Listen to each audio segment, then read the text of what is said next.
The night before my engagement party, my fiancé's childhood friend said she had a surprise for me. She tricked me into going to the hotel's rooftop glass conservatory, locked the door, and turned on all the sprinklers. It was a stormy December night. Ice-cold water crashed down on my head, and the conservatory walls were all transparent glass. Downstairs, guests held up their phones, watching me shiver in misery. She smiled, innocent and malicious. Aria Hayes is always so high and mighty, isn't she? Let everyone see what she looks like begging for mercy when she's frozen. My fiancé, Ethan Vance, stood downstairs, watching me through the rain. His voice was cold. Just don't kill her. Someone from her small-town background needs to learn the hard way that the Vance family isn't easily impressed. Later, I smashed the glass and came down from the rooftop. Wiping the blood from my face, I called my lawyer. Notify the board, withdraw investments, freeze accounts, and halt all project payments for Vance Group first thing tomorrow morning. Also, send tonight's video to the police. Unlawful imprisonment, intentional assault, invasion of privacy, don't miss a single charge. The moment the icy water hit me, I could barely breathe. The glass conservatory door was locked from the outside. All four walls were transparent, the blinding lights exposing my soaked, shivering body with nowhere to hide. Below, the banquet terrace was packed with people. They stood with champagne glasses in hand, watching as if it were a carefully staged performance. Some laughed, some whistled, others held up their phones, cameras pointed at my rain-soaked face. This show is intense. Mr. Vance really knows how to have fun, arranging this for his fiancée the night before their engagement. What surprise? Didn't Tiffany Blackwood say? It's a test. A test to see if she's worthy of joining the Vance family. One taunt after another pierced through the rain and into my ears. My fingers gripped the doorknob tightly, but it wouldn't move. An electronic lock hung outside the glass conservatory, its screen glowing red. Tiffany stood outside, wearing a pristine evening gown,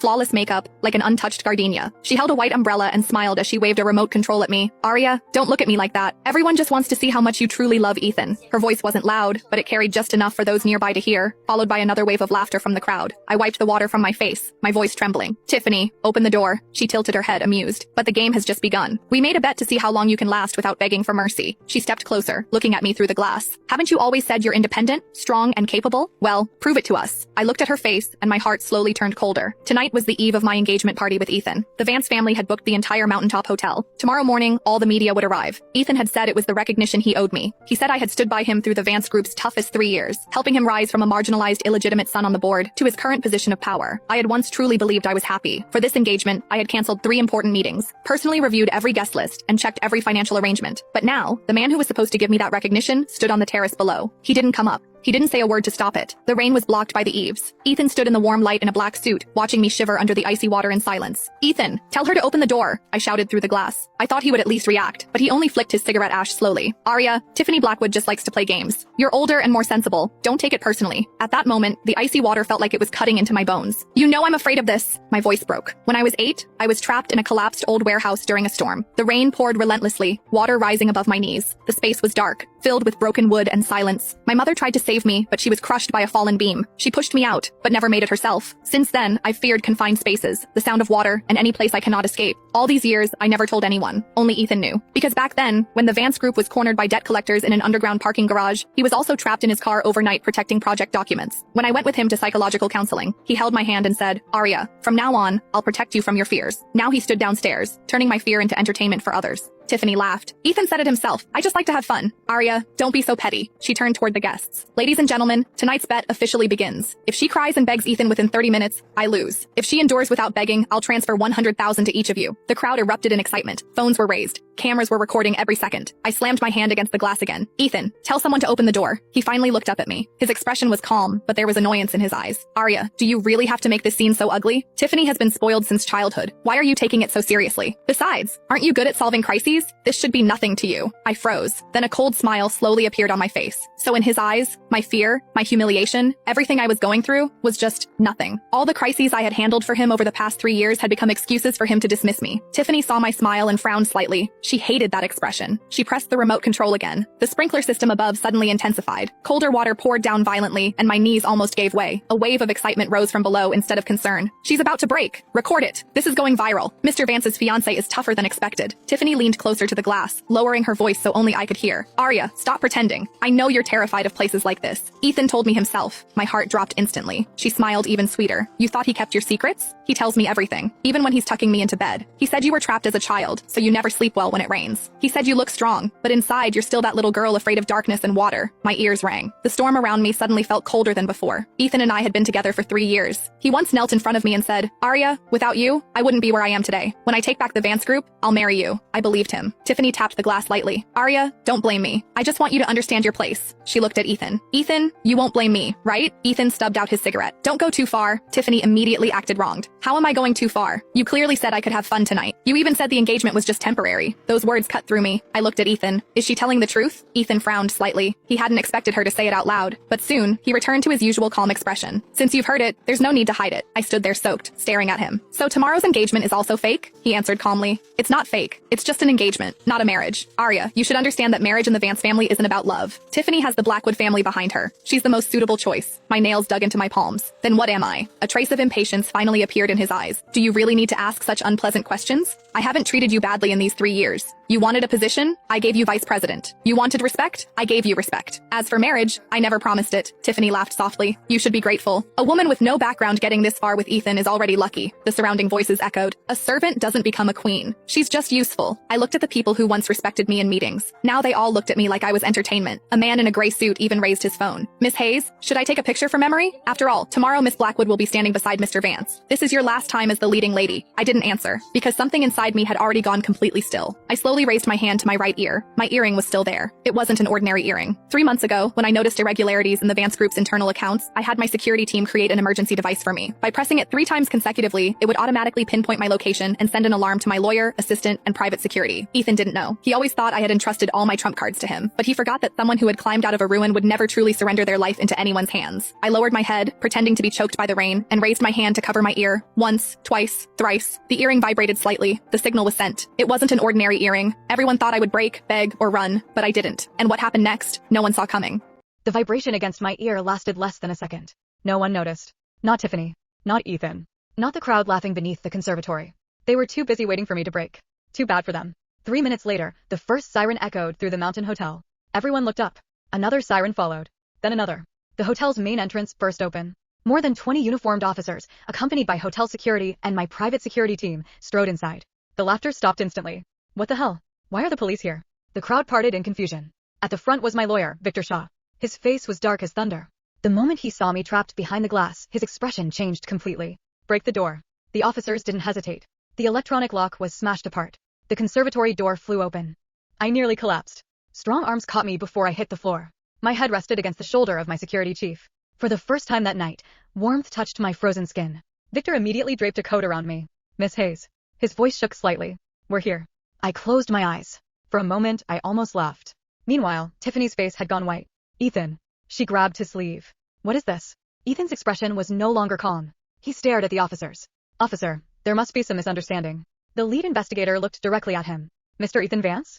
Yes. You are being investigated for unlawful imprisonment, conspiracy to commit assault, and aiding intentional emotional abuse. The entire terrace exploded. What? Criminal charges? This was just a joke. The officer's voice was icy. A joke does not involve locking someone in a confined structure against their will. A joke does not involve physical injury. A joke does not involve hundreds of witnesses recording evidence. The crowd instantly lowered their phones. Too late. Every video had already been copied. My lawyer smiled coldly. Thank you all for recording. Your videos have made evidence collection remarkably efficient. Several guests nearly dropped their phones. Tiffany stumbled backward. Evidence? No, you can't do this. It was just a prank. She pointed at me. Arya, tell them. You know I didn't mean it. I looked at her. Then at Ethan. Neither of them recognized the woman standing before them anymore. The woman who loved Ethan had died the moment he watched me suffer. Victor. Yes, Miss Hayes. Proceed. His smile widened. Gladly. He handed Ethan a thick stack of documents. Ethan frowned. What is this? Termination notices. Withdrawal notices. Debt acceleration notices. The color drained from Ethan's face. What? Victor spoke clearly enough for everyone to hear. At midnight, Miss Hayes officially withdrew every personal investment under her control. All funding guarantees. All bridge financing. All shareholder proxy agreements. All strategic partnerships. Additionally, he paused. The Hayes Capital Consortium has frozen all pending payments involving Vance Group. Silence. Absolute silence. Then someone gasped. Everyone in the business world knew one thing. Vance Group's rise over the last 3 years had not been powered by Ethan. It had been powered by me. I was the one who negotiated the financing. I was the one who secured investors. I was the one who convinced banks to extend credit. I was the one who stabilized the company after multiple near bankruptcies.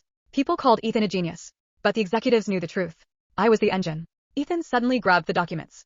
No, this is impossible. You can't freeze everything overnight. Victor chuckled. Oh, but she can. Miss Hayes owns 32% of the project financing structure. The banks have already been notified. The board has already been notified. The investors have already been notified. His eyes hardened. By tomorrow morning, Vance Group will be facing a liquidity crisis. Ethan's face went completely pale.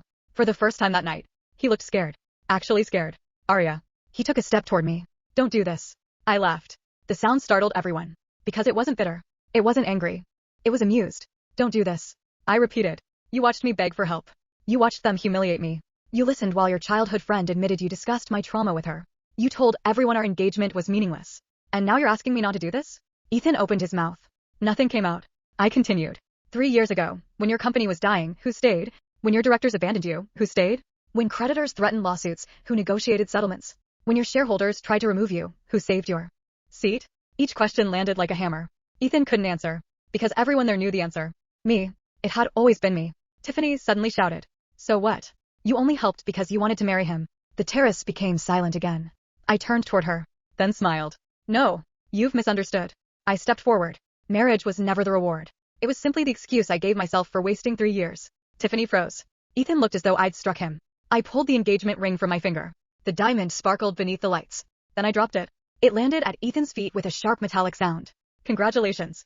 Now you can marry the woman your family actually wanted. Nobody moved. Nobody breathed. Because at that exact moment, every executive's phone began ringing. One after another. Then another. And another. The board meeting notices had gone out. Emergency shareholder sessions. Funding suspensions. Contract reviews. Credit reassessments. The collapse had begun. Ethan stared at the notifications flooding his screen. His hands trembled. For the first time since I met him, the future was no longer under his control. It was under mine. I turned away. Miss Hayes. Victor opened the car door waiting outside. The hospital is prepared. The police have everything they need. I nodded. As I walked past Ethan, he suddenly caught my wrist. His voice was hoarse. Arya. I stopped. What? His eyes were red. I made a mistake. I looked at him quietly, then removed his hand from my wrist. No. A mistake is sending the wrong email. A mistake is forgetting a meeting. What you did tonight was a choice. His face shattered. And for the first time, I felt nothing. No love. No hatred. No regret. Just freedom. Then I got into the car and left. Behind me, the lights of Mountaintop Hotel blazed against the storm. And inside those lights, Ethan Vance finally began to understand the cost of treating the wrong woman as disposable. Unfortunately for him, the bill had only just arrived. The next morning, every major business outlet carried the same headline. Vance Group in crisis after emergency funding withdrawal. Vice President Arya Hayes resigns hours before engagement ceremony. Police investigating incident at Mountaintop Hotel. The videos spread faster than anyone expected. Not the edited versions Tiffany's friends had uploaded during the party. The full recordings. The ones showing me trapped, begging to be released. Tiffany laughing. Ethan standing by, doing nothing. Public opinion turned overnight. The Vance family spent millions trying to suppress the footage. It didn't work. Every time one video disappeared, 10 more appeared. By noon, Vance Group stock had fallen nearly 20%. By evening, 3 major partners announced they were suspending cooperation pending investigation. And the board? The board was furious. Not because Ethan had humiliated me. Because he had humiliated the woman responsible for keeping their company alive. I was in my office when Victor entered carrying a tablet. The board meeting is getting ugly. I didn't even look up from the contract I was reviewing. How ugly. Victor almost smiled. 3 directors demanded Ethan's resignation. That finally made me glance up. Only 3? Apparently the Vance family still had some loyal supporters. Victor continued. 2 more demanded an independent audit. And? The banks are refusing to extend additional credit. Now that was serious. Very serious. The Vance Group wasn't technically bankrupt. Yet.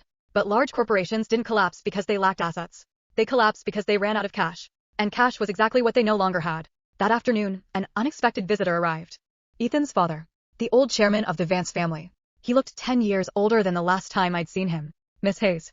I gestured toward a chair. What can I do for you, Chairman Vance? He sat down heavily. For a long moment, neither of us spoke. Finally, he sighed. I came to apologize. I raised an eyebrow.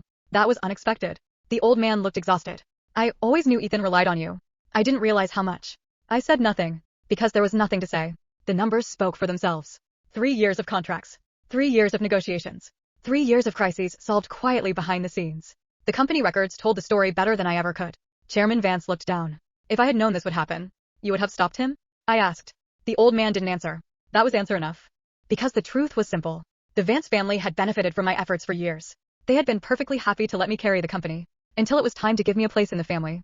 Then suddenly I wasn't good enough. The chairman closed his eyes. What does it take to fix this?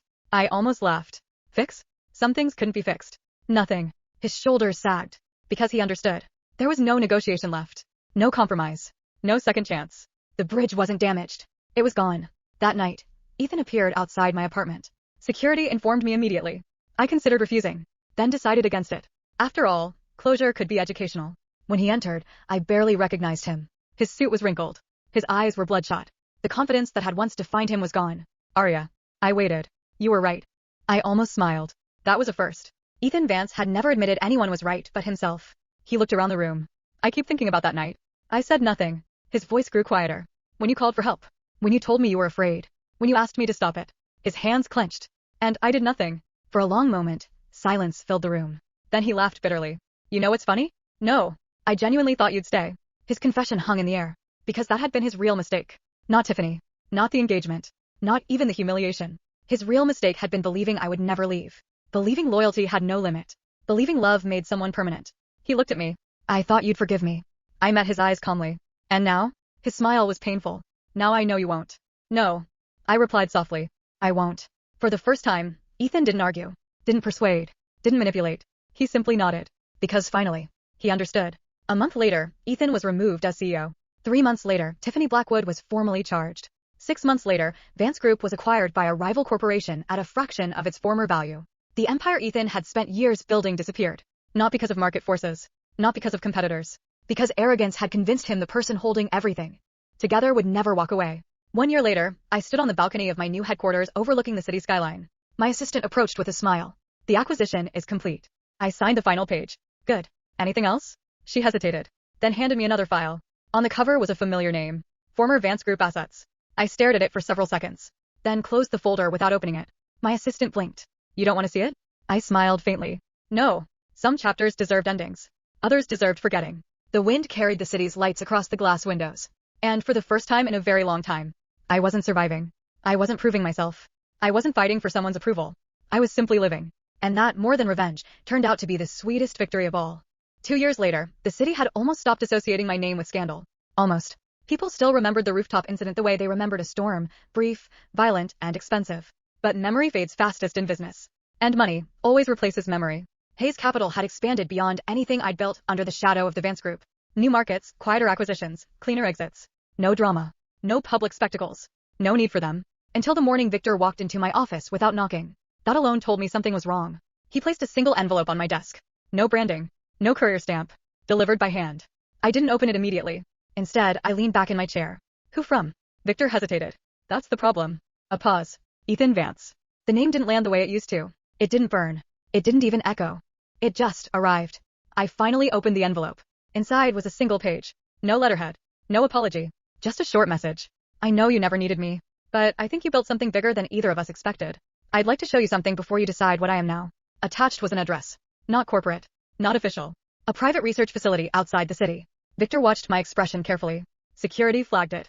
It's clean. No traps. No financial play. I set the paper down. So it's not business. No. That alone made it more dangerous. The facility was smaller than I expected. Minimalist. Controlled. Expensive in the way only things designed to avoid attention ever are. Ethan was waiting inside. He looked different again. Not ruined this time. Not arrogant either. Something in between.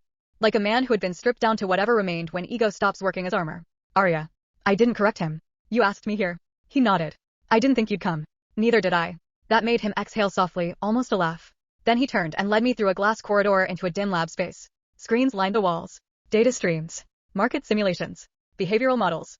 I frowned slightly. What is this? Ethan didn't answer immediately. Instead, he tapped a console. A simulation began running. A corporate network map. Then another. Then another layered on top. Vance Group. Hayes Capital. 3 competing conglomerates. All collapsing. Rebuilding. Collapsing again. Not randomly. Not naturally. My eyes narrowed. These are predictive models? Yes. Who built them? Ethan hesitated. Us. I turned slowly toward him. We? He met my gaze. You. That finally pulled something out of me. Not surprise. Calculation. He continued. After everything collapsed, I didn't disappear. I studied it. Every transaction. Every withdrawal. Every decision point. A pause. And I realized something. His voice lowered. You didn't just withdraw funds. You understood the system better than the system understood itself. I stared at the screen. Because he was right. But not in the way he thought. It's just modeling, I said. Ethan shook his head. No. He pulled up another layer. This is what happens when you are removed. The simulation changed. The entire structure destabilized. Not gradually. Instantly. Like a body losing a central organ. My empire, his empire, any empire built on interconnected leverage, collapsed the moment I was gone. I watched it in silence. Then I said quietly, so, this is your pitch. Ethan didn't deny it. Yes. He stepped closer. I'm not asking for forgiveness. A pause. I'm asking you to admit the truth. I looked at him. And what truth is that? His voice was steady now. That we were never equals in the same system. Silence. Not heavy. Just precise. He continued. You thought I betrayed you because I was weak. I didn't. You thought I didn't understand your value. I did. A beat. But I also realized something else. His eyes held mine. If you ever decide to stop building for someone else, the entire structure of this industry changes. That was the first time he sounded afraid. Not of me. Of what I represented. I walked slowly toward the screen. Watched the simulation stabilize again. Then collapse again. A perfect loop. Control and loss alternating like breath. You didn't invite me here for closure, I said. Ethan shook his head once. No. Then why? He hesitated. Then answered honestly. Because I don't know what happens next if you stay out of it. I turned back to him. And for the first time in a long time, I almost smiled. Not warmly. Not cruelly. Just understanding something inevitable. You're late, Ethan. His expression tightened slightly. I continued. I already stopped being inside your system. A pause. I didn't need to destroy it. I just needed to leave it behind. The silence that followed wasn't dramatic. It was final. Ethan looked at me for a long time, then nodded once. Like a man accepting a verdict he wrote himself years ago without realizing it. Then that's it? He asked. I turned toward the exit. No. I stopped at the doorway. That's just how it ends for you. A beat. Then I added, without looking back. For me, it already ended the day I stopped waiting for anyone to choose me. And I walked out. Behind me, the simulations kept running. Collapsing. Rebuilding. Searching for a center that was no longer there. The ruin didn't arrive all at once. It arrived the way real collapse always does, quietly at first, dressed as adjustments and temporary instability. Then, all at once. 3 weeks after I left the facility, Hayes Capital began noticing anomalies in the market. Not losses. Not errors.